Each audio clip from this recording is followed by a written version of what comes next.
Manager போஸ்டுக்கு என்ன appoint பண்ணிடுங்க. அந்த போஸ்ட்ல ஏற்கனவே ஸ்டார் போட்டிருந்தத பாத்தீங்கல்ல? அது எனக்கும் தெரியும். அந்த வேலையில ஏற்கனவே ஆள் இருக்காங்க. அது உங்களுக்கு எப்படி கொடுக்க முடியும்? அந்த எம்ப்ளாயிய கம்பெனில இருந்து வெளியே அனுப்பணும்னு நினைக்கிறீங்களா? நான் அப்படி சொல்லல. ஆனா இந்த லிஸ்ட் நீங்க தானே எனக்கு கொடுத்தீங்க. ஆமா, ஆனா லோகீர்த்தனா, இதுல என்னோட தப்பு எதுவும் இல்ல. அந்த லிஸ்ட் நீங்க தான் என்கிட்ட கொடுத்தீங்க. அதுல எனக்கு பிடிச்ச வேலையை நான் செலக்ட் பண்ணிருக்கேன். இனிமே என்ன பண்ணணும்னு நீங்க பாருங்க. தன் தகுதியை நிரூபிக்கவே சர்வா மேனேஜர் பதவியை கேட்டான். கீர்த்தனாவுக்கு என்ன பதில் சொல்வதென்று தெரியவில்லை. காரணம், விக்ரம் அவரிடம் சர்வா கேட்கும் வேலையை அவனுக்கு கொடுக்கும்படி சொல்லியிருந்தார். ஓகே மிஸ்டர் சர்வா, நீங்க சொன்ன மாதிரியே பண்ணிடுறேன். நாளையில இருந்து நீங்க வேலையை ஆரம்பிக்கலாம். பெர்ஃபெக்ட். சர்வாவின் நடவடிக்கைகள் அனைத்தையும் பார்த்த பிறகு சர்வாவின் மனைவி வேதிகாவின் க்ளோஸ் ஃப்ரெண்ட் சிவானிக்கு அவன் மீது இருந்த சந்தேகம் இன்னும் ஸ்ட்ராங்காக மாறியது. லிப்டில் மேலே சென்ற சர்வாவிடம் விக்ரமன் புன்னகைத்தபடி கொடுத்த விஐபி கார்டை கொடுத்துவிட்டு, all good? Yes, all good. இது என்னோட விஐபி கார்டு. லஞ்ச் என்ஜாய் பண்ணு சர்வா. தேங்க்யூ என்று சொல்லிவிட்டு வெளியே வந்த சர்வா கீழே இருந்த சிவானியிடம், போலாமா என்று கேட்டான். அவளும் தலையை அசைத்தபடி அவனை பின்தொடர்ந்தாள். எல்லாம் ஓகே தானே? ஓகே தான். நீங்க இவ்ளோ பெரிய இடத்துல வர்க் பண்றீங்கன்னு வேதிகா என்கிட்ட சொல்லவே இல்ல. நாம ஏதாச்சும் ஆர்டர் பண்ணுவோமா? எனக்கு ரொம்ப பசிக்குது. வெயிட்டர். சிவானியின் கேள்வியை அவாய்ட் செய்யும் விதமாக சர்வா பதிலளித்தான். என்கிட்ட இருந்து எதையாவது மறைக்கிறீங்களா? இல்ல நான் ஏதாவது தெரிஞ்சுக்க கூடாதுன்னு நினைக்கிறீங்களா சர்வா? அப்படிலாம் இல்ல. உங்ககிட்ட மறைக்கிறதுக்கு எனக்கு என்ன இருக்கு? 1 செகண்ட். 2 ஜூசஸ். அவர்கள் இருவரும் ஆர்டர் கொடுத்த பின்பு வெயிட்டர் நகர்ந்து போக சிவானி அப்பொழுதும் விடவில்லை. சரி சர்வா, நீங்க எங்க வர்க் பண்றீங்க? நான் இன்ஃப்ரா கிரீன் கம்பெனில ஒரு சின்ன பொசிஷன்ல தான் ஒர்க் பண்ணிட்டு இருக்கேன். அது விக்ரமன் சார் கம்பெனி தானே? என்று சிவானி கேட்டதும் சர்வா ஒரு நொடி ஆடி போனான். அப்பொழுது, ஹலோ கார்ஜியஸ், இதை நான் சொல்லியே ஆகணும். நீ ரொம்ப அழகா இருக்க. உன்ன மாதிரி அழகான பொண்ணை மிஸ் பண்ணிட்டோமேனு பின்னாடி ஃபீல் பண்ண கூடாதுன்னு தான் நேரடியா அப்ரோச் பண்றேன். என் கூட டேட்டுக்கு வரியா? கண்டிப்பா என்ஜாய் பண்ணுவேன். அந்த இளைஞரின் பேச்சு நார்மலாக இருந்தாலும் அவன் முகத்தில் இருந்த கள்ளத்தனம் சர்வாவுக்கும் சிவானிக்கும் புரிந்தது. உனக்கு கண்ணு தெரியலையா? அவங்க ஏன் கூட லஞ்சுக்கு வந்திருக்காங்க. ஓ அப்படியா? நீ இவங்களோட கார் டிரைவர்னு நினைச்ச. சரி ஓகே, நீ கிளம்பு. அவங்கள நான் பாத்துக்கிறேன். அமைதியா சொல்றப்பவே ஒழுங்கு மரியாதையா போயிடு, இல்ல வேற மாதிரி ஆயிடும். அந்த இளைஞன் சொன்னதை கேட்டு சர்வா மிகவும் அமைதி காத்தான். அடுத்து அந்த இளைஞன் என்ன செய்ய போகிறான் என சர்வா கவனித்துக் கொண்டிருந்தான். அப்பொழுது அந்த இளைஞன் சிவானியின் கையை பிடிக்கச் சென்றான். கார்ஜியஸ், உன்னை பார்த்தா நல்லா ஹை கிளாஸ் குடும்பத்துல இருந்து வந்த பொண்ணு மாதிரி இருக்க. எதுக்காக இந்த மாதிரி லோ கிளாஸ் பசங்களோடலாம் டேட் பண்ற? உனக்காக எத்தனை பேர் லைன்ல நிப்பாங்க தெரியுமா? இப்ப நீ போக போறியா இல்லையா? பேபி, என் கூட வா. உனக்கு எதுவும் ஆகாது, நான் பாத்துக்கிறேன். இவன் முகத்தெல்லாம் பார்த்தாலே தெரியல அப்பம் பேர் தெரியாத பக்கா லோ கிளாஸ்னு. யாரென்றே தெரியாத ஒருவன் எல்லாம் தன்னுடைய அப்பாவை பற்றி தப்பாக பேசுவது சர்வாவின் மண்டையை மேலும் மேலும் சூடாக்க அதிரடியாக எழுந்து அவன் கன்னத்தில் பளார் என்று அறைந்து விட்டான். சர்வா அடுத்தடுத்து கொடுத்த அடிகளில் அந்த இளைஞனின் மூக்கு உடைந்து ரத்தம் கொட்ட, என்ன சொன்ன? நான் அப்பா பேர் தெரியாம வளர்ந்தவனா? உங்க அப்பா இப்படிதான் மத்தவங்களை பத்தி கேவலமா பேச சொல்லி கொடுத்தானா? சொல்லுடா, இப்படிதான் சொல்லி கொடுத்தானா என்று கேட்டுவிட்டு மேலும் அடி வெளுத்துவிட அவ்வளவு நேரம் திமிராய் பேசிய அந்த இளைஞன் சர்வாவின் இந்த ஆக்ரோஷத்தில் நடுங்கி போய் நின்றான். பின்பு அங்கு வந்த மேனேஜர், ஹலோ சார், இது ஒன்றும் மீன் மார்க்கெட் இல்ல, பெரிய பெரிய ஆட்கள் வந்து போற இடம். மேனேஜர், இப்படிதான் உங்க ஹோட்டலுக்கு வர கெஸ்ட் எல்லாம் ட்ரீட் பண்ணுவீங்களா? பாருங்க சார், எப்படி அடிச்சிருக்கான்னு. என் முகத்தையே நாசமாக்கிட்டான். அந்த இளைஞனின் பேச்சால் மேனேஜர் சர்வாவை பார்த்து, எவ்வளவு தைரியம் தான் எங்க விஐபி கஸ்டமர் மேல கை வச்சிருப்பாரு. முதல்ல தேவையில்லாம எங்க டேபிளுக்கு வந்து என் கூட இருந்த பொண்ணு கிட்ட பிரச்சனை ஆரம்பிச்சது அவன்தான். அதோட என் அப்பாவை பத்தி தப்பா பேசினதும் அவன்தான். இதெல்லாம் உண்மையா? அவன் போய் சொல்றான் சார். இந்த சின்ன விஷயத்துக்கு இவ்வளவு பெரிய அடிதடி நடக்கணுமா? அதோட நீங்க எப்படி கை நீட்டி அடிக்கலாம்? மரியாதையா அவர்கிட்ட மன்னிப்பு கேளுங்க. முதல்ல அவனை என்கிட்ட மன்னிப்பு கேட்க சொல்லுங்க. நானும் கேட்கிறேன். டேய், என் ஃப்ரெண்டு கிட்ட மன்னிப்பு கேளுடா. நான் யாருன்னு உனக்கு தெரியாது. நீ மன்னிப்பு கேட்காட்டி இந்த இடத்துல இருந்து உயிரோட போக மாட்டேன். சார், தப்பு இவர் மேல கிடையாது. அவன் தான் என்ன ஹராஸ் பண்ணான், தப்பு தப்பா பேசினான். அதை என்னன்னு கேக்குறப்பதான் 2 பேருக்கும் சண்டை பெருசாயிடுச்சு. அதெல்லாம் இருக்கட்டும், இவரு எங்க விஐபி கஸ்டமர் கிட்ட மன்னிப்பு கேட்டே ஆகணும். அப்பொழுது விக்ரம் கொடுத்த கார்டை சர்வா மேனேஜரிடம் காண்பித்து, இந்த கார்டை எனக்கு யார் கொடுத்தாங்கன்னு பார்த்துட்டு அதுக்கப்புறம் நான் மன்னிப்பு கேட்கணுமா வேண்டாமான்னு முடிவு பண்ணுங்க. மேனேஜர் சர்வா கையில் இருந்த கார்டை வாங்கி செக் பண்ண அதில் இருந்த பெயரை பார்த்ததும் அவர் முகம் பேய் அடித்தது போல மாறியது. அந்த கார்டில் விக்ரமனின் பெயர் இருப்பதால் சர்வா விக்ரமனுக்கு க்ளோஸான ஆள் என்று புரிந்து கொண்டவர் அந்த இளைஞனை முறைக்க, அதற்குள் சர்வா, முதல்ல உன் அம்மா கிட்ட போய் பொண்ணுங்களை எப்படி மதிக்கணும்னு கேட்டு கத்துக்கோ. சிவானி, வா போலாம். சர்வா சிவானியுடன் அங்கிருந்து காரில் கிளம்பினான். சிவானியோ ஒரே நாளில் சர்வேஸ்வரனின் பல்வேறு பரிணாமங்களை பார்த்த வியப்பில் இருக்க அவள் மனதில் என்ன ஓடுகிறது என்று புரியாமல் சர்வா குழப்பமாயிருந்தான். நீ ஓகே தானே? ஓகே, சாரி, லஞ்சு கூட்டிட்டு வந்து என்னாலேயே பிரச்சனை ஆயிடுச்சு. வேணும்னா நம்ம இன்னொரு ஹோட்டலுக்கு போய் சாப்பிடலாமா? இன்னைக்கு நான் ஃப்ரீ தான். இதனால் சிவானியை இன்னொரு ஸ்டார் ஹோட்டலுக்கு அழைத்து வந்தான். அந்த ஹோட்டலின் பெயரை பார்த்ததுமே ஒரு நிமிடம் தயங்கி நின்றான். இந்த ஆடம்பரமான ஹோட்டல் ஆதிசேஷன் குரூப்புக்கு சொந்தமானது. சர்வாவின் குரூப்புக்கும் ஆதிசேஷன் குரூப்புக்கும் பெரிய பகை இருப்பது விக்ரமன் மூலமாக ரீசெண்டாக தெரிந்திருந்தாலும் அவனுக்கு ஆதிசேஷன் குறித்து பல விஷயங்களை தெரிந்து கொள்ள ஆர்வமாக இருந்தது. ஒரு பக்கம் அந்த ஹோட்டலுக்குள் செல்ல வேண்டாம், தேவையில்லாமல் பிரச்சனை வரும், உடன் சிவானியும் இருக்கிறாள் என்று அவன் மனம் எச்சரிக்கை செய்தாலும் ஒருவேளை ஆதிசேஷனை இங்கு மீட் பண்ண வாய்ப்பு கிடைத்தால் என்று யோசித்தவன் தைரியமாக சிவானியிடம் உள்ளே சென்று டேபிளில் அமர்ந்தான். இப்பவாது உங்களை பத்தி என்கிட்ட முழுசா சொல்வீங்களா மாட்டீங்களா? நானும் கேள்வி கேட்டுட்டே இருக்கேன், நீங்க அதை கவனிக்காத மாதிரி அவாய்ட் பண்ணிட்டே இருக்கீங்க. தன் நடவடிக்கையால் தான் சிவானி இப்படி கேள்வி கேட்கிறாள் என சர்வாவுக்கு புரிந்தது. என்னை பத்தி உனக்கு என்ன தெரியணும்? வேற எதை பத்தி? உங்களை பத்தி தான். என்னை பத்தி பெருசா சொல்லிக்க எதுவும் இல்லை என்று அவளோடு பேச்சுவார்த்தையை சர்வா மொத்தமாக கட் பண்ண அவன் கவனம் அவர்களுக்கு பக்கவாட்டில் இருந்தவர்களின் பேச்சில் திசை திரும்பியது. அங்கு ஒரு கேங் பார்ட்டி பண்ணி கொண்டிருந்தது. ஆதிசேஷன் தான் இன்னைய தேதிக்கு நம்பர் 1 டான். தமிழ்நாட்டுல மட்டும் இல்ல, மொத்த இந்தியாலையும் பெரிய அண்டர்வேர்ல்ட் லீடரா மாறிக்கிட்டு இருக்காரு. ஆமா, டைகர் பேர் எப்போ அண்டர்வேர்ல்ட்ல இருந்து மறைஞ்சு போச்சோ அவங்களோட மொத்த குரூப்பும் வீக்கா மாறிடுச்சு. டைகர் என்ற பெயரை கேட்டதுமே சர்வாவின் காதுகள் ஷார்ப்பானது. என்ன மறைக்கிறீங்க? சொல்லுங்க. நான் எதுவும் மறைக்கல. டைகர் காணாம போகல. டைகர் இப்பவும் உயிரோட தான் இருக்காராம். அவர் கண்டிப்பா திரும்பி வருவாரு. ஏ ஜானி, அமைதியா இருடா. இதுக்கு தான் அதிகமா குடிக்காதுன்னு சொன்ன. இப்ப பாரு, பைத்தியம் மாதிரி என்னென்னவோ உளறிட்டு இருக்க. ஆதிசேஷன் ஹோட்டல்ல இருந்துகிட்டு டைகரை பத்தி பேசிட்டு இருக்காங்க. நான் உளறல, உண்மைதான் சொல்றேன். டைகரை எந்த காலத்திலயும் ஆதிசேஷன் கூட கம்பேர் பண்ணாதீங்க. Tiger is not a word, it's an emotion. he is a world class boss. எப்பவும் அவர் தான் எல்லாருக்கும் பாஸ். ஆனா அந்த ஆதிசேஷன் அவர் கால் தூசிக்கு கூட வர முடியாது. சீக்கிரமே டைகர் திரும்பி வர்றப்போ இங்க இருக்க எல்லாம் தலைகீழா மாறும். இப்ப நான் சொல்றது உண்மைன்னு உங்களுக்கு புரியும் என்றவன் முழு போதையில் கூற இதை கேட்டுக்கொண்டிருந்த சர்வாவின் பின்னந்தலை ஒரு நிமிடம் சிலிர்த்தது.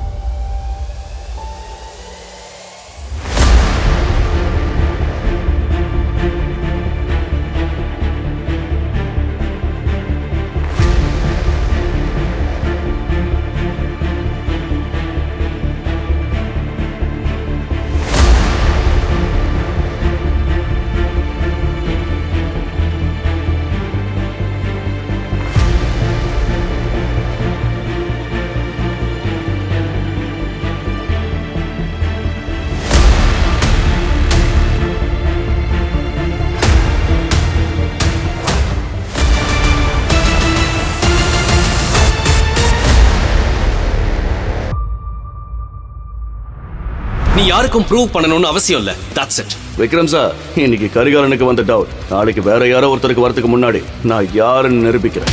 சர்வாவின் இந்த கம்பீரமான பேச்சு விக்ரமுக்கு சர்வாவின் அப்பா ராஜனை நினைவூட்டியது.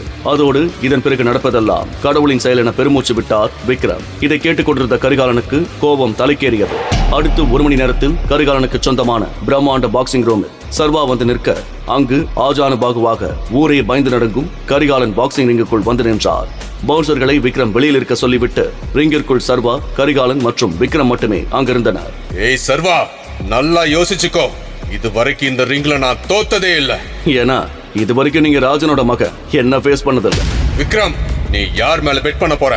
என் மேலையா இல்ல அவன் மேலையா? இது என்ன கேள்வி? நான் எப்பவும் ராஜன் பக்கம்தான், சர்வா மேலதான். விக்ரம், உன்னோட இந்த புலிக்குட்டி இப்போ என்கிட்ட அடி வாங்கி எப்படி பூனைக்குட்டியா மாறி ஓட போகுதுன்னு பாரு. பாக்ஸிங் ரிங்கிற்குள் கரிகாலனை தலை முதல் கால் வரை பார்த்துவிட்டு இவர் கூட சண்டை போடுறது கஷ்டம்தான் போலையே என்று சர்வா யோசிக்க பாக்ஸிங் பெல் அடித்து சண்டை தோங்கி வைக்கப்பட்டது. சட்டென கரிகாலன் தனது முதல் அடியை டமார் என்று சர்வாவின் தலையில் அடிக்க சர்வாவுக்கு தலை சுற்றியது. அந்த மயக்கத்தில் டைகர், உன்னோட கடைசி மூச்சு வர சண்டை விட்டுடா என்று சிறுவயதில் அவனது அப்பா ராஜனின் வார்த்தைகள் எதிரொலித்தன. விக்ரம், இவனா நம்மள வழி நடத்த போறான். நான் தான் சொன்னேன்ல, எவனோ ரோட்ல போறவன் நான் தான் டைகர்னு சொல்லிட்டு வந்தா அதை நம்புறதுக்கு நான் என்ன முட்டாளா?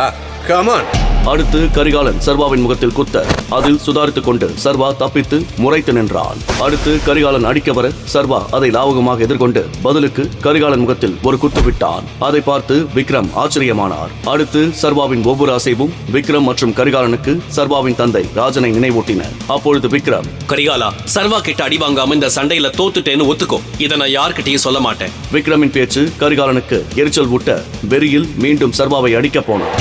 ஆனால் கரிகாலனின் அடியை சர்வா லாவகமாக எதிர்கொண்டு அவருடைய வயிற்றில் குத்த கரிகாலன் கதிகலங்கி போனார்.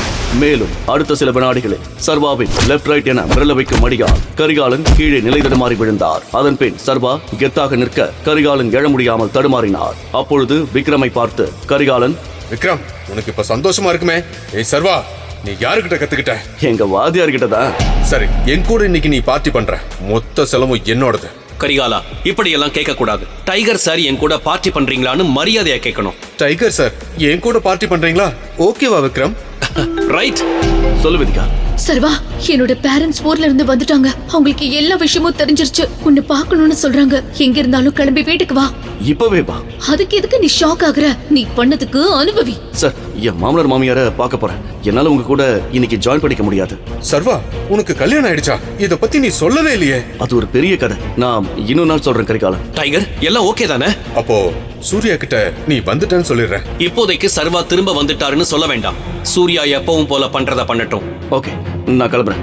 விக்ரம் சார், புது வேலை பத்தி சொல்லியிருந்தானே, ஞாபகம் இருக்குல்ல? டோன்ட் வரி, உன் வேலை முடிஞ்சிடும். இருவரிடமும் கை குலுக்கி விட்டு சர்வா கார் புக் செய்ய போக அப்பொழுது விக்ரம் ஒரு கிஃப்ட் பாக்ஸை சர்வாவிடம் கொடுத்து, இதுல எக்ஸ்பென்சிவ் விஸ்கி இருக்கு. உன் மாமனார் கிட்ட இதை கொடு, ரொம்ப சந்தோஷப்படுவாரு. Thanks sir. நாங்க தான் தேங்க்ஸ் சொல்லணும் சர்வா. எங்க நம்பிக்கையை காப்பாத்துனதுக்கு ரொம்ப நன்றி. See you. ஏய் கரிகாலா, இன்னும் ரிங்குக்குள்ளே இருக்க போறியா? வா போலாம். சர்வா காரில் வேதிகாவின் வீட்டிற்கு வந்ததும் நீண்ட மூச்சை இழுத்துக்கொண்டு உள்ளே செல்ல அவனையும் மீறி லேசாக வேர்த்தது. உள்ளே ஹாலில் வேதிகாவின் அம்மா அம்பிகாவும் அவளுடைய அப்பா குணசேகரனும் அமர்ந்திருக்க சர்வா அவர்களிடம், வணக்கம் ஆண்டி. ஹாய் அங்கிள், உங்களுக்காக வாங்கிட்டு வந்தேன். வாவ், எக்ஸ்பென்சிவ் கிஃப்டா இருக்கும் போல. நல்ல ஸ்மெல். நீயும் ஸ்மெல் பண்ணு. நீங்க வேற. எனக்கு என்னமோ இவன் இந்த பாட்டில திருடிட்டு வந்துட்டானோன்னு தோணுது. இவனை பார்த்தா இதெல்லாம் காசு கொடுத்து வாங்குற ஆள் மாதிரியா இருக்கா? இப்போ இதெல்லாம் கொண்டு வந்து என் குடும்பத்தோட அப்படியே ஒட்டிக்கலான்னு பாக்குறியா? நான் எதையும் திருடிட்டும் வரல. யாரையும் காக்கா பிடிக்கணும்னு அவசியமும் இல்ல. ஓ அப்படியா? அப்போ என் பொண்ணு கூட நடந்ததுக்கு பேர் என்ன? இதெல்லாம் நீ பண்றது என் பொண்ணு உன்னை நம்புவானு தானே? அண்ணக்காவடியா இருக்க நீ எங்க? மகாராணி மாதிரி இருக்க என் பொண்ணு எங்க? சர்வாவின் வாழ்க்கையை புரட்டி போட்ட அந்த இரவை பற்றி சர்வா யோசிக்க ஆரம்பித்தான். யார் என்று தெரியாத வேதிகாவின் அறையில் அரைகுறை ஆடையுடன் சர்வா மாட்டிக்கொண்டான். அங்கு எப்படி வந்தான் என இப்பொழுது வரை சர்வாவுக்கு தெரியாது. இது பற்றி சொன்னால் யாரும் சர்வாவை நம்ப தயாராக இல்லை. நிர்கதியாக அவமானப்பட்டு நின்றார். வாயை திறந்து சொல்லு, எதுக்கு என் பொண்ணை ஏமாத்த பாக்குற?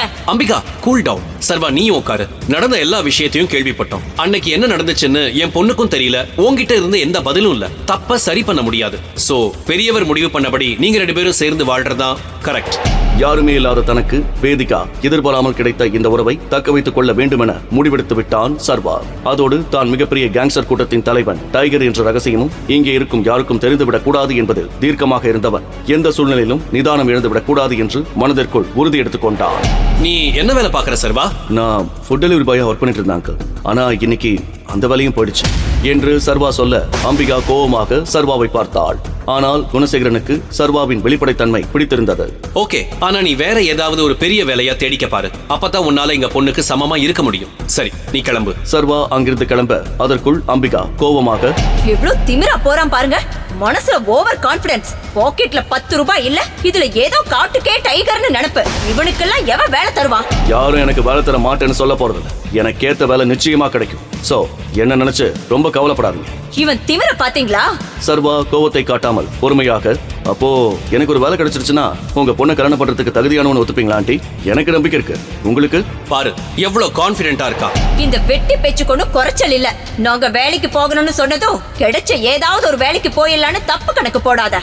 இன்னைக்கே கூட கார் கழுவுற வேலையோ இல்ல சூப்பர் மார்க்கெட்ல பில் போடுற வேலையோ ஈஸியா கிடைச்சிடும். ஆனா நாங்க சொல்றது என் பொண்ணை கல்யாணம் பண்ணி கொடுக்க ஒரு அந்தஸ்தான வேலை. அத உன்னால ஒரே நாள்ல கண்டுபிடிக்க முடியாது என்று அம்பிகா சொன்னதை கேட்டு சர்வா மெதுவாக சிரித்தான். சர்வா யார்? அவனுக்கு பின் மர்மம் பற்றி அம்பிகாவுக்கு தெரியாது. சர்வா சிரித்துக் கொண்டே வேதிகா இருக்கும் ரூமிற்கு சென்று அவள் ரூமின் கதவை தட்ட வேதிகா வெளியே வந்து பார்த்தாள். என்ன? நைட் லேட் ஆயிடுச்சு. இப்ப என்னால என் வீட்டுக்கு போக முடியாது. இங்க படுக்க எனக்கு ஒரு இடம் வேணும். அதுக்கா? நீ தானே உன் பேரண்ட்ஸை பார்க்க வர சொன்ன, அப்போ நீ தான் இடம் கொடுக்கணும். ஹலோ, மறுபடியும் உன்னை ரூம்குள்ள விடுவேன்னு நினைச்சியா? அப்போ நான் எங்க போவேன்? நீ எங்கேயோ போ, என்னமோ பண்ணு. இப்ப கால் எடுக்கல, காலை உடைச்சிருவேன். முதலில் வேதிகா சொன்னதுக்கு எதிராக சர்வா தன் காலை வைத்து கதவை தடுத்து நிறுத்தினான். பின் வேதிகா ரூம் கதவை வேகமாக திரும்ப மூட, அப்பொழுது கால் அடிபடாமல் இருக்க காலை எடுத்தார். கதவை வேகமாக மூடிவிட்டு வேதிகா, வேலைக்காரங்களுக்குன்னு ஒரு தகுதி இருக்கு, போய் ஸ்டோர் ரூம்ல இருக்கிற வழியை பாரு. வேதிகாவின் இந்த பேச்சை கேட்டு எதுவும் செய்ய முடியாமல் சர்வா சோகத்தில் மூழ்கினார். அது சரி, நான் நைட் ஃபுல்லா குடிச்சு மட்ட ஆயிட்டேன்னு ஒத்துக்கிறேன். ஆனா இவ எதுக்காக கதவை திறந்து வச்சுட்டு தூங்குனா? இதை கேட்டா லாஜிக் பேசியான்னு கேட்பா. எதுக்கு வம்பு?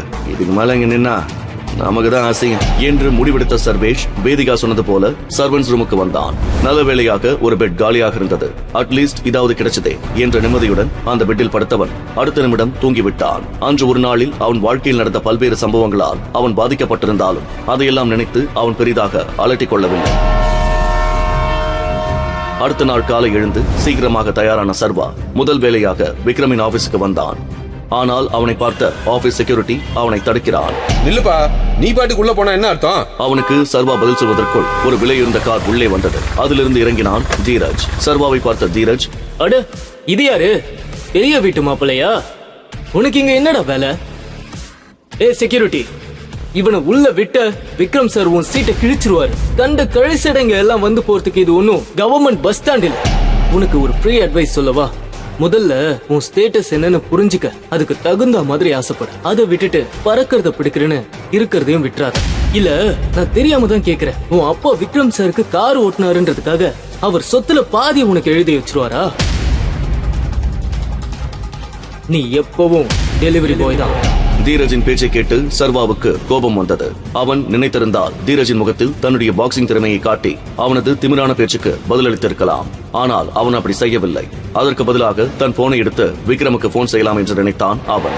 அதற்குள் அங்கே வேகமாக வந்தாள் விக்ரமின் செக்ரட்டரி கீர்த்தனா. செக்யூரிட்டி, அவரை விடுங்க, நீங்க எதுவும் சொல்ல வேண்டாம், நான் பாத்துக்கிறேன். மிஸ்டர் சர்வா, என் கூட வாங்க என்று கூறி சர்வாவை தன்னுடன் அழைத்துச் சென்றாள் கீர்த்தனா. நான் இங்கேயே வந்திருக்கேன்னு உங்களுக்கு விக்ரம் சொன்னாரா? சர்வா விக்ரமை பெயர் சொல்லி அழைத்தது கீர்த்தனாவுக்கு பிடிக்கவில்லை. அதனால் அவள் அந்த கேள்விக்கு பதிலளிக்கவில்லை. சர்வா அதை கவனித்தான். நீங்க என்னோட கேள்விக்கு இன்னும் பதில் சொல்லல.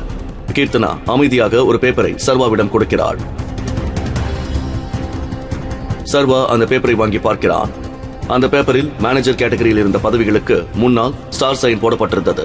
விக்ரம் சர்வாவிடம் அந்த கம்பெனியின் மேனேஜிங் டைரக்டர் பதவியை எடுத்துக்கொள்ள சொல்லியிருந்தார். ஆனால் சர்வா இப்போதே தன்னை வெளிப்படுத்திக் கொள்ள விரும்பவில்லை.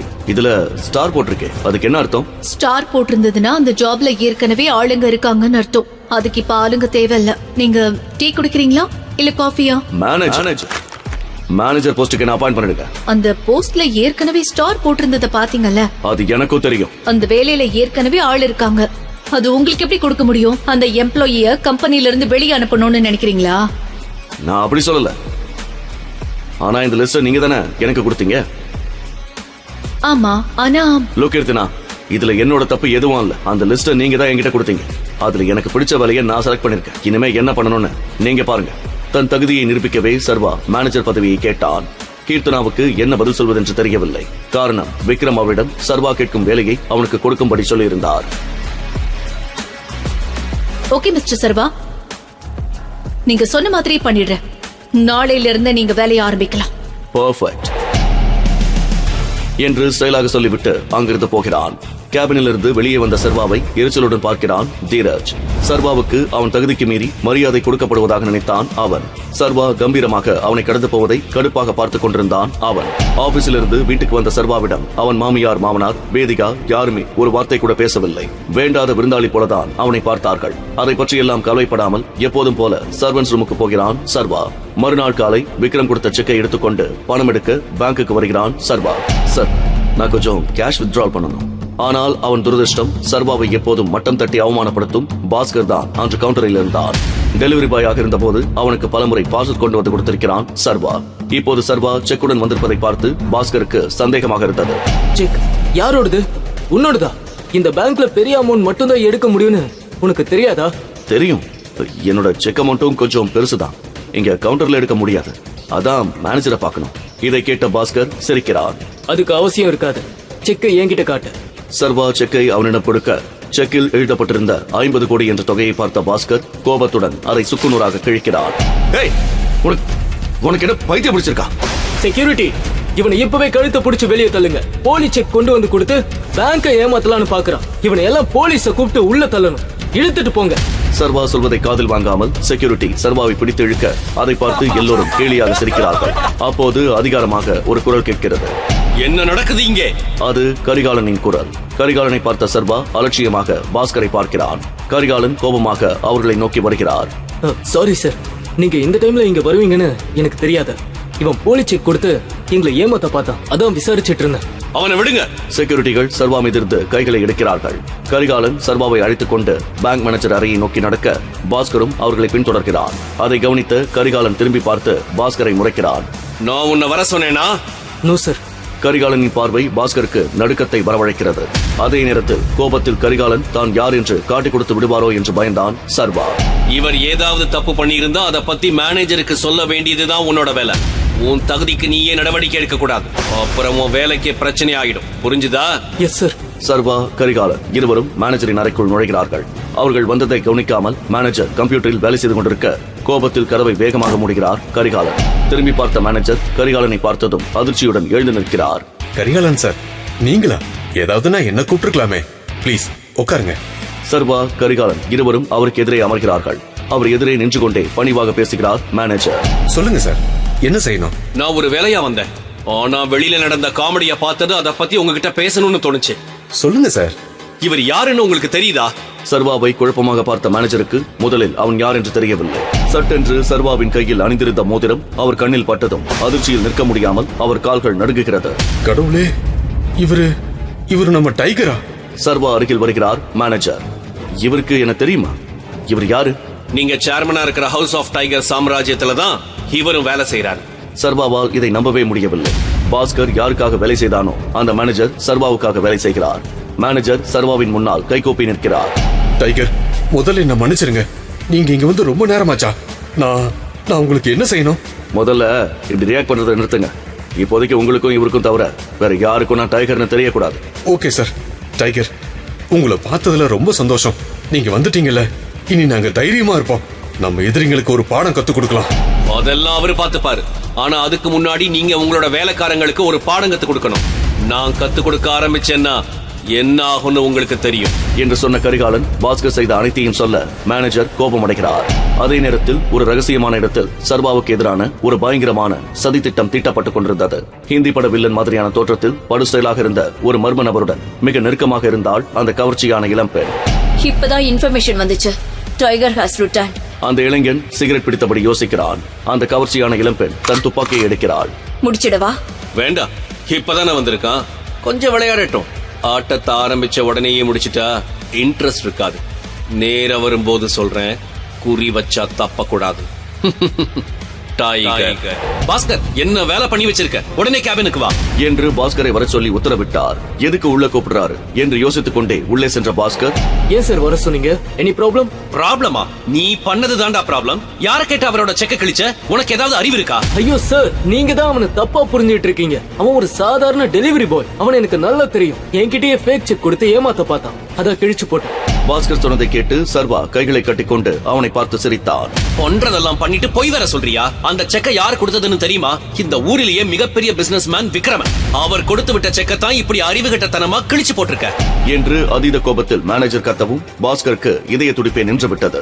என்னால இத நம்பவே முடியல சார். நீ ரொம்ப ஈஸி அவரோட செக்க கிழிச்சு போட்டல. நீ இப்படி பண்ணின விஷயம் மட்டும் அவருக்கு தெரிஞ்சது, உன்னையும் நார் நாரா கிழிச்சு தொங்க விட்டுருவாரு. சார் சாரி சார், நான் தெரியாம பண்ணிட்டேன். எப்படியாவது என்ன இதுல இருந்து காப்பாத்துங்க சார், எனக்கு பயமா இருக்கு. முட்டாள், முதல்ல போய் நீ கிழிச்சு போட்ட செக்க எடுத்துட்டு வா. அத டேப் போட்டு ஒட்டு.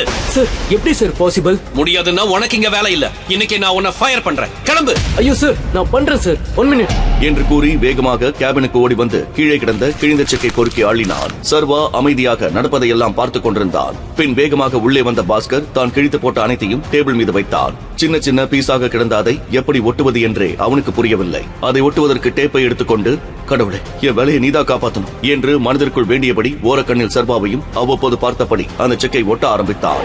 டைகர் சொல்லுங்க, நம்மளோட அடுத்த மூவ் என்ன? சர்வா பதில் சொல்லும் முன் கரிகாலன் பேச ஆரம்பித்தார். இப்பதான் டைகர் திரும்பி வந்திருக்காரு. ஆனா சூர்யா திரும்பி வர்ற வரைக்கும் நாம எந்த மூவும் பண்ண போறது கிடையாது. ஆமா, சார் சொல்றதும் சரிதான். டைகர், புலிகள் கூட்டத்துக்குள்ள ஒரு நரி நுழைஞ்சிருக்கு. அதுதான் நம்மள பத்தின எல்லா இன்ஃபர்மேஷனையும் எதிரிகிட்ட கொடுத்துட்டு இருக்கு. அது யாருன்னு கண்டுபிடிக்கிற வரைக்கும் நாம ரொம்ப ஜாக்கிரதையா இருக்கணும். நிறைய யூ மீன் இந்த கேங்லயே ஒரு ஸ்பை இருக்கான்னு சொல்றீங்களா? ஆமா டைகர், சூர்யா திரும்பி வந்ததும் இத பத்தின டீடைல்ஸ் உனக்கு சொல்லுவான். ஆனா அது வரைக்கும் நீ உன்னோட அடையாளத்தை வெளியே காட்டாம இருக்கிறது தான் நல்லது. அண்ட் உன் அப்பாவோட கொலைக்கு பின்னாடி இருக்கிற ஆளுக்கும் அந்த ஸ்பைக்கும் நிச்சயமா சம்பந்தம் இருக்கணும். சர்வாவோ, அதான் எனக்கு யாருன்னு தெரியுமே. கூடவே இருந்து குழி பறிச்சது ராணா. இப்ப அவன் அப்பம் பண்ண தப்ப எல்லாம் மறைச்சிட்டு நாடகம் போட்டுட்டு இருக்கான். அவன் மகன் சூர்யா என்று நினைக்க கோபமாய் வந்தது அவனுக்கு. இவங்க எல்லாம் இன்னமும் ராணாவை ரொம்ப நல்லவன் நம்பிட்டு இருக்காங்களே, அவன் துரோகின்னு இவங்களுக்கு தெரியப்படுத்தணும் என்று நினைத்து நிஜமாக வருத்தப்பட்டான் சர்வா. நான் இன்னும் இந்த குரூப்ல யார் யாரெல்லாம் மீட் பண்ணணும்? நம்மளோட க்ளோஸ் குரூப்ல சூர்யா, விக்ரமன் சார், திவாகர் சார், கரிகாலன், ஐ மீன் நான், பாரிவேந்தன், சக்கரவர்த்தி, அப்புறம் ஆலியா. ஆலியாவா? இந்த டீம்ல பொண்ணுங்க கூட இருக்காங்களா என்று சர்வா ஆச்சரியமாக கேட்டான். எஸ், இதுக்கு முன்னாடி ஆலியாவோட அம்மா தான் அந்த பொசிஷன்ல இருந்தாங்க. 1 இயருக்கு முன்னாடி அவங்க இறந்ததுனால ஆலியா அவங்களோட இடத்துக்கு வந்துட்டா. அப்புறம் நீ நினைக்கிற மாதிரி அவ சாதாரண பொண்ணு கிடையாது. அவ ஒரு நெருப்பு சூறாவளி. ஆலியா மாதிரி ஒரு பொண்ண நீ கண்டிப்பா இதுக்கு முன்னாடி உன் வாழ்க்கையில பாத்திருக்கவே மாட்ட. அறிவு, அழகு, ஆட்டிடியூடுன்னு இது 3 அவகிட்ட அதிகமாவே இருக்கும் என்று கரிகாலன் ஆலியாவை பற்றி பில்டப் கொடுத்து கொண்டே போக அந்த பெண்ணை பார்க்க வேண்டும் என்ற ஆவல் சர்வாவிற்கு அதிகமானது. சர்வாவின் முகத்தை வைத்தே அவனது ஆச்சரியத்தை புரிந்து கொண்ட கரிகாலன், பிடிவாதான் அவளோட பிறவி குணம். ஒரு விஷயத்துல அவ கமிட் ஆனா அதை முடிக்காம வெளியே வர மாட்டா. இந்த குரூப்ல அவ ஒரே ஒரு பொண்ணா இருந்தாலும் இங்க பல ஆம்பளைங்களால சாதிக்க முடியாதத அவ சாதிச்சிருக்கா. கெட்டிக்காரி. நீ எக்காரணத்தை கொண்டும் அவளை ஒரு சாதாரண பொண்ணு தானேன்னு மட்டும் தப்பு கணக்கு போட்டுறாத. இதெல்லாம் உன்னோட நல்லதுக்கு தான் சொல்றோம். அதிலிருந்து சர்வாவிற்கு ஒரு விஷயம் மட்டும் புரிந்தது. கரிகாலனே ஏத்துக்கிறதுக்கு பெரிய ஆட்டம் ஆடிட்டாரு. இந்த பொண்ணுக்கு இவரே இவ்வளவு பில்டப் கொடுக்கறத பார்த்தா அவளும் அவ்வளவு சீக்கிரம் என்ன அக்செப்ட் பண்ண மாட்டா. பட் இந்த சேலஞ்ச் எனக்கு பிடிச்சிருக்கு. சீக்கிரம் அந்த பொண்ணை மீட் பண்ணணும் என்று மனதில் எண்ணிக்கொண்டவனுக்கு நிச்சயம் அடுத்ததாக ஆலியாவை கன்வின்ஸ் செய்வதுதான் தன்னுடைய மிகப்பெரிய டாஸ்காக இருக்க போகிறது என்பதை உறுதி செய்து கொண்டான். சீக்கிரமே ஆலியாவை மீட் பண்றதுக்கான வாய்ப்பு உங்களுக்கு கிடைக்கும். ஆனா அவளை நீங்க எப்படி கன்வின்ஸ் பண்ண போறீங்கன்னு தான் எனக்கு தெரியல. நீ ரொம்பலாம் யோசிக்காத திவாகர். அதெல்லாம் டைகர் பார்த்து பாரு. நானும் இப்படித்தான் முரண்டு பிடிச்சேன். ஆனா டைகர் என்ன ஒரே நாக் அவுட்ல கன்வின்ஸ் பண்ணல. அதே மாதிரி டைகரோட உண்மையான பவரை பார்த்ததுக்கு அப்புறம் கண்டிப்பா அவளும் புரிஞ்சுக்குவா என்று கரிகாலன் கூற மேனேஜர் அவரை ஆச்சரியமாக பார்த்தார். டைகர் கூட ரிங்ல சண்டை போட்டீங்களா சார்? ஆமா, ரொம்ப நல்ல சண்டை அது. வாழ்க்கையில என்னால் அதை மறக்கவே முடியாது. உங்களுக்கு எவ்வளவு பணம் வேணும்னு சொல்லுங்க டைகர், நான் இப்பவே உங்களுக்கு அரேஞ்ச் பண்ணி கொடுக்கறேன். இப்போதைக்கு 1 கோடி கேஷ் வேணும். மிச்சம் இருக்கிற 49 கோடியை என்னோட புது அக்கவுண்ட்ல டிரான்ஸ்ஃபர் பண்ணிடுங்க. கண்டிப்பா டைகர். மேனேஜர் அந்த அறையை விட்டு வெளியே போனதும் எனக்கு இந்த ஆலியாவை பத்தின டீடைல்ஸ் வேணும். பண்றேன் டைகர். ஆனா எக்காரணத்தை கொண்டும் அவளை கோவப்படுத்துற மாதிரி எதுவும் பண்ணிடாத. அண்ட் வெரி இம்பார்ட்டன்ட், அவளை கிண்டல் பண்ணா அவளுக்கு சுத்தமா பிடிக்காது. யார் என்னன்னு பார்க்காம அந்த இடத்துல போட்டு தள்ளிடுவான் என்று சொல்ல ஆலியாவின் கேரக்டர் மேலும் மேலும் இன்ட்ரெஸ்டாக மாறிக்கொண்டே போவதை பார்த்து சீக்கிரமே அவளை மீட் பண்றேன் என்று சர்வா கூறினான். அப்புறம் உனக்கு ஒரு கார் ரெடி பண்ணணும். நான் என்னோட மேனேஜர் கிட்ட இன்ஃபார்ம் பண்றேன். இப்பவே குளோபல் மோட்டார்ஸ்க்கு போ. அங்க உனக்கு ஒரு புது கார் வெயிட் பண்ணிட்டு இருக்கோம். இப்போதைக்கு நான் பணத்தை செட்டில் பண்ணிடுறேன். ஆனா நீ பழையபடி பொசிஷனுக்கு வந்ததும் அதை எனக்கு டபுள் மடங்கா கொடுத்துடணும் என்று சொல்ல சர்வா சிரித்து விட்டான். பின் அவன் தனியாக கிளம்பி குளோபல் மோட்டார்ஸுக்கு வர அவசரத்தில் அவர் எந்த காரை புக் பண்ணியிருக்கிறார் என்று கேட்க மறந்து விட்டான். ஆனால் அவன் ஷோரூம் உள்ளே சென்ற பொழுது மேனேஜர் அவனுக்காக வெயிட் பண்ணி கொண்டிருப்பது தெரிய சர்வாவிடம் வேகமாய் வந்தவர், மிஸ்டர் சர்வேஸ்வரன் என்று கேட்க, எஸ் ஐ எம் சர்வேஸ்வரன் என்று அவன் கூற, அவன் எப்படி இருப்பான் என்று கரிகாலன் ஏற்கனவே சொல்லிவிட்டதால் மேனேஜர் ஆச்சரியப்படவில்லை. ஏன் கூட வாங்க சார் என்று பின்னால் இருந்த கராஜுக்கு அழைத்து செல்ல அங்கே பல எக்ஸ்பென்சிவான கார்கள் நின்று கொண்டிருந்தது. அதில் சற்று பழையதாகவும் நிறைய அடி வாங்கியபடியும் நின்ற ஒரு கார் அருகில் மேனேஜர் அழைத்து வர முதல் பார்வையிலேயே அது எக்ஸ்பென்சிவான ஒரு கார் என்று சர்வா கண்டுகொண்டான். வேண்டுமென்றே அதை பழையது போல் மாற்றி அமைக்க சொல்லியிருந்தார் கரிகாலன். அவருடைய திட்டத்தை பார்த்து சர்வா உள்ளுக்குள் மெச்சிக்கொண்டான். அவனுடைய டேஸ்டுக்கு அந்த கார் பக்காவாய் ஒத்துப்போக மேனேஜர் பவ்யமாய், சார் நீங்க காரை டெஸ்ட் டிரைவ் பண்ணி பாக்குறதுனா பாருங்க, நான் பேப்பர்ஸ் எடுத்துட்டு வந்துடுறேன் என்று சொல்லி செல்ல சர்வாவும் டிரைவர் சீட்டில் அமர்ந்து அந்த காரை ஸ்டார்ட் பண்ண, ஹாய் என்று விண்டோ பக்கம் இருந்து ஒரு குரல் வந்தது. சர்வா சட்டென்று திரும்பி பார்த்தான்.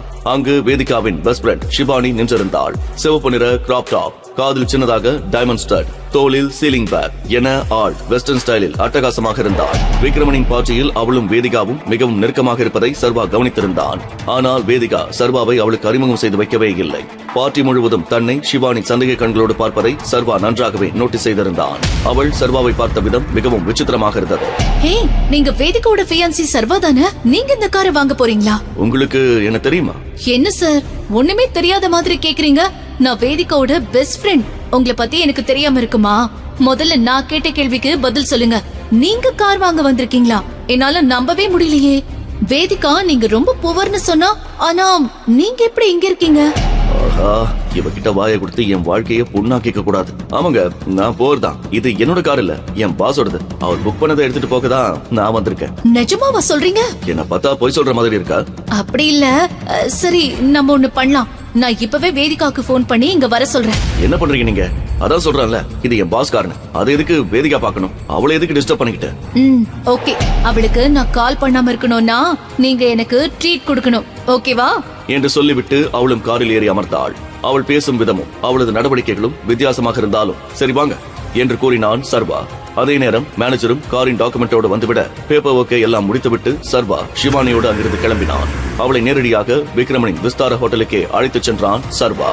அவளோ செல்லும் வழியெல்லாம் அவனைத்தான் ஓரக்கண்ணில் பார்த்துக் கொண்டிருந்தாள். சர்வாவுக்கு அவள் தன்னிடம் என்ன எதிர்பார்க்கிறாள் என்று புரியவில்லை. ஹோட்டலுக்கு வந்ததும் காரை பார்க் பண்ணியவன் கீழே இறங்குவதற்கு முன்பே விக்ரமனிடமிருந்து கால் வந்ததும் எடுத்து விட்டான்.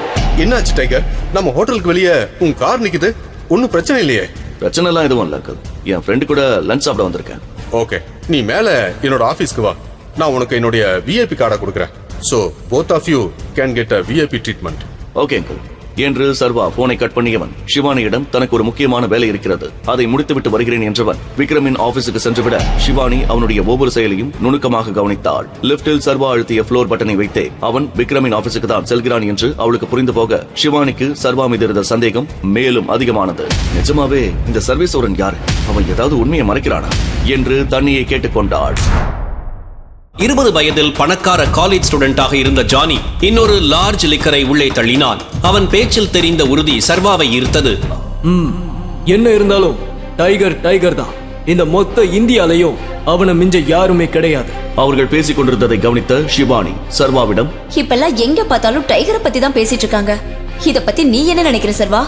ஆனால் சர்வா ஷிவானி பேசிக் கொண்டிருந்ததை கவனிக்காமல் தன் எதிரிகள் யாரும் இங்கு சுற்றி கொண்டிருக்கிறார்களா என பார்த்துக் கொண்டிருந்தான். சர்வா சர்வா, என்னாச்சு? நீ ஏன் ஃப்ரெண்டு கிட்ட போய் சொல்லிட்டு இருக்கியா? எந்த ஃப்ரெண்டு கிட்ட? வேதிகா. சச்சே, என்ன பேசிட்டு இருக்க நீ? நான் எதுக்காக வேதிகா கிட்ட போய் சொல்ல போறேன்? வந்ததுல இருந்து நீ தேவையில்லாத கேள்வியை கேட்டு ஏன் என்ன நோட்டிக்கிட்டே இருக்க? ஓகே, இப்ப நான் கிளம்பணும். எனக்கு ஒரு முக்கியமான வேலை இருக்கு. சீக்கிரம் வரலனா வேதிகா கோச்சுப்பா. யூ நோ வாட், அவ என் மேல அவ்வளவு பொசிசிவா இருக்கா. சோ நான் கிளம்புறேன். உன் மேல வேதிகா பொசசிவா இருக்காளா?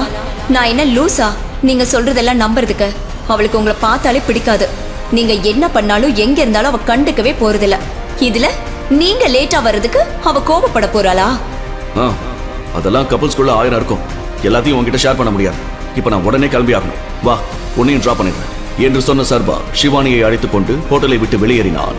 அதே சமயம் ஜானியை அழைத்துக் கொண்டு அவன் நண்பர்கள் வெளியேறுவதையும் பார்த்தான். சிவானி சென்ற பின்பு ஜானி மற்றும் அவன் நண்பர்கள் சென்ற திசைக்கு சென்றான். அங்கு ஜானியை அடிப்பதற்காக அவனை சுற்றி ஆட்கள் நின்றிருந்தனர். என்ன விடுங்க, வலிக்குது, விடுங்க, அம்மா. வலி தாங்க முடியாமல் என்ன விடுங்க, பிளீஸ் அடிக்காதீங்க என்று கத்திக் கொண்டிருந்தான் ஜானி. இவனை இங்க வச்சு அடிப்பாங்கன்னு நினைச்சு என்று மனதில் நினைத்த சர்வா வேகமாக அவர்களிடம் சென்றான். கூட்டத்தில் இருந்த ஒருவன் அதை பார்த்து, ஏய், யாரா நீ? இங்கெல்லாம் வரக்கூடாது, கிளம்பு. கிளம்பலன்னா என்னடா பண்ணுவ? முதல்ல அவனை அடிக்கிறத நிறுத்துங்கடா. தோடா காப்பாத்த வந்துட்டாரு ஹீரோ. ஏய், எனக்கு இப்ப 2 கொலை பண்றதுக்கெல்லாம் மூடு இல்ல. ஒழுங்கா அங்கிருந்து போயிடு, இல்ல என்கிட்ட அடி வாங்கிய செத்துருவ. ஓ, இது வேறையா? பரவாயில்ல, உனக்கு மூடு வர வரைக்கும் நான் வெயிட் பண்றேன் என்று கெத்தாக சர்வா நிற்க அந்த மொத்த கூட்டமும் அவனை கொலை வெறியோடு பார்த்தது. அந்த கூட்டத்திற்கு லீடர் போல இருந்த கருப்பு சட்டைக்காரன், டேய், மனசுல என்ன பெரிய ஹீரோன்னு நினைப்பா? கெத்தா நடந்து வந்து சீன் போட்டா நாங்க பயந்துடணுமா? நான் காண்டாகிறதுக்குள்ள போயிடு, இல்ல இவனோட சேர்த்து உனக்கும் சமாதி கட்டிடுவேன். அதையெல்லாம் கண்டுகொள்ளாத சர்வா மொத்தம் எத்தனை பேர் இருக்கிறார்கள் என்று கவுண்ட் செய்துவிட்டு அடி வாங்கி கிடக்கும் ஜானி பக்கம் திரும்பினான். பின் கூட்டத்தில் இருந்தவர்களை பார்த்து, நீ என்ன பண்ற? மாச்சூரிக்கு போன் பண்ணி ஒரு 10 பாடி வந்துட்டு இருக்கு, உடனே ஸ்ட்ரெச்சர் மத்த ஏற்பாடெல்லாம் பண்ணுங்கன்னு சொல்லு. நம்ம கொஞ்ச நேரத்துல இங்கிருந்து போயிடலாம் என்று அவன் சொல்லவும் கூட்டத்தின் தலைவன் சர்வாவை பார்த்து சிரிக்க, சிறிதும் பயமில்லாமல் கெத்தாக சர்வா நிற்க அந்த மொத்த கூட்டமும் அவனை அடிக்க பாய்ந்தது. அடுத்த நொடியிலிருந்து சர்வாவின் அதகளம் ஆரம்பித்தது. தன்னை அடிக்க வந்த ஒருவனை அருகில் இருந்த சோற்றில் விசிறி அடித்து அவன் மண்டையை உடைத்தான். இன்னொருவன் வயிற்றிலேயே எட்டி உதைக்க வலி தாங்க முடியாமல் கீழே விழுந்தான் அவன். அடுத்து வந்தவன் கையை வளைத்து பிடித்து முறித்து இருக்க எலும்பு நொறுங்கும் சத்தம் நன்றாகவே வெளியில் கேட்டது. அடுத்தடுத்து தன்னை அடிக்க வந்தவர்களையும் இதே போல அட்டாக் செய்தான் சர்வா. சில நிமிடங்களில் அந்த இடமே மொத்தமாக ரத்த கலரியாக மாறியிருந்தது. எப்படியும் இன்று இவர்களிடம் அடி வாங்கி சாக போகிறோம் என்ற அளவிற்கு பயத்தில் இருந்த ஜானி நடப்பதை நம்ப முடியாமல் பெரிய அளவில் ஷாக்காகி இருந்தான். இப்போது அவன் கண்களுக்கு தன்னை காப்பாற்ற வந்தவன் கடவுளாகத்தான் தெரிந்தான். அனைத்து ரவுடிகளையும் வீழ்த்திவிட்டு கையை உதறியபடி நடந்து வந்த சர்வாவை வாய் பிளந்து ஆச்சரியமாக பார்த்துக் கொண்டிருந்தான் ஜானி. அவன் கை கால்கள் முகம் என்று அனைத்து இடங்களிலும் அடி பலமாகவே விழுந்திருக்க அவனால் பேசக்கூட முடியவில்லை. என்னை காப்பாத்தினதுக்கு ரொம்ப தேங்க்ஸ். யார் நீங்க? உங்க பேர் என்ன? ஆம்புலன்ஸுக்கு போன் பண்ணிருக்க. இன்னும் கொஞ்ச நேரத்துல வந்துடும். உன் ஃப்ரெண்ட்ஸையும் ஹாஸ்பிட்டலுக்கு கூட்டிட்டு போ. சார், நீங்க யாருன்னு சொல்லவே இல்லையே. நான் தான் டைகர். தான் காண்பது கனவா இல்லை உண்மையா என்று கூட ஜானிக்கு புரியவில்லை. சர்வா முகத்தில் கர்ச்சீஃப் கட்டியிருந்ததால் அவன் முகத்தை முழுவதுமாக ஜானியால் பார்க்க முடியவில்லை. அதிர்ச்சியிலிருந்து மேல முடியாமல் ஜானி மேலும் எதுவும் பேசும் முன் சர்வா அங்கிருந்து கிளம்பியிருந்தார். ரவுடிகளோடு சண்டை போட்ட அவனுக்கும் சில அடிகள் வீழ்ந்திருக்க கை கால் எல்லாம் நன்றாகவே வலித்தது. அந்த வலியுடனே வேதிகாவின் வீட்டிற்கு வந்து சேர்ந்தான். வேதிகாவின் மொத்த குடும்பமும் எதையோ சீரியஸாக விவாதித்துக் கொண்டிருந்தார்கள். எனக்கு என்ன பண்றதுன்னு ஒண்ணுமே புரியல. நாம எப்படியாவது அந்த விக்ரம் கிட்ட இத பத்தி பேசணும். இப்போதைக்கு அவரால் மட்டும்தான் நமக்கு ஹெல்ப் பண்ண முடியும் என்று குணசேகரன் சொல்லிக் கொண்டிருக்க மொத்த குடும்பமும் அமைதியாக அவர் பேசுவதை கேட்டுக் கொண்டிருந்தனர். அனைவர் முகமும் சற்று சீரியஸாக தெரிந்தது. கூடவே ஏதோ பிரச்சனையில் இருக்கிறார்கள் என்பதையும் சர்வாவால் புரிந்து கொள்ள முடிந்தது. அது எப்படி பாசிபிள்? எனக்கு ஒன்னும் நம்பிக்கை இல்ல. இதுக்கு வேற எந்த வழியும் இல்லையா? அந்த விக்ரமனை மீட் பண்ணி பேச ஒரு வழியை கண்டுபிடிக்கணும். சரியா சொன்னீங்க. ஹெச்என்டி கார்ப்பரேஷன்ல இருந்து நமக்கு ஹெல்ப் கிடைக்காத வரைக்கும் நம்மளால இந்த பிரச்சனையை சரி பண்ணவே முடியாது. அம்மா, என்ன பேசிட்டு இருக்கீங்க? அப்படியெல்லாம் நமக்கு ஈஸியா யாரும் ஹெல்ப் பண்ணிட மாட்டாங்க. அதுவும் நீங்க சொல்ற இடம் யாரோட கட்டுப்பாட்டுல இருக்குன்னு தெரியுமா? டைகர் கட்டுப்பாட்டுல இருக்கு. கொஞ்ச நாளாவே டைகர் திரும்பி வந்துட்டதா வேற ஒரு ரூமர் போயிட்டு இருக்கு. அப்படியெல்லாம் ஈஸியா நம்மளால டைகரை மீட் பண்ணிட முடியாது. அதுவும் இல்லாம டைகரை யாருமே பார்த்தது இல்லைன்னு வேற பேசிக்கிறாங்க. அதனால வேற ஏதாவது ஆப்ஷனா தான் பார்க்கணும். வேற வழி தானே? ஏன் இல்லாம ஒரு வழி இருக்கு. நீ மட்டும் நான் சொல்ற மாதிரி கேட்டா போதும். நீ நம்ம பிசினஸ் பார்ட்னரா இருக்கிற பிரவீனை கல்யாணம் பண்ணிக்கோ. இந்த பிரச்சனையெல்லாம் ஈஸியா முடிஞ்சிடும். இந்த ஒண்ணுமில்லாத வெறும் பையில கல்யாணம் பண்ணிக்கிட்டு நீ என்ன பண்ண போற? நான் சொல்ற மாதிரி பண்ண, எல்லா பிரச்சனையும் முடிஞ்சிடும் என்று அம்பிகா சாதாரணமாக கூற மற்றவர்கள் தான் சற்று ஷாக் ஆகினர். குறிப்பாக இது அனைத்தையும் கேட்டுக்கொண்டிருந்த சர்வா அங்கு வந்ததை அவர்கள் இதுவரை கவனிக்கவில்லை. அவர்கள் முன்னால் வந்து நின்ற சர்வாவை பார்த்து அனைவரும் அதிர்ச்சியாயினர். எல்லாருக்கும் வணக்கம் என்று சொல்லிவிட்டு அங்கிருந்து வேக வேகமாக மாடிக்கு சென்றான். செய்வதறியாது வேதிகாவின் மொத்த குடும்பமும் அவனை பார்த்தபடி நின்றது. பல சுவாரஸ்யங்களும் பரபரப்பான திருப்பங்களும் நிறைந்த இந்த தொடரை கேட்க உடனே இன்ஸ்டால் பண்ணுங்க pocket FM tiger returns. Link டிஸ்கிரிப்ஷனில் கொடுக்கப்பட்டுள்ளது.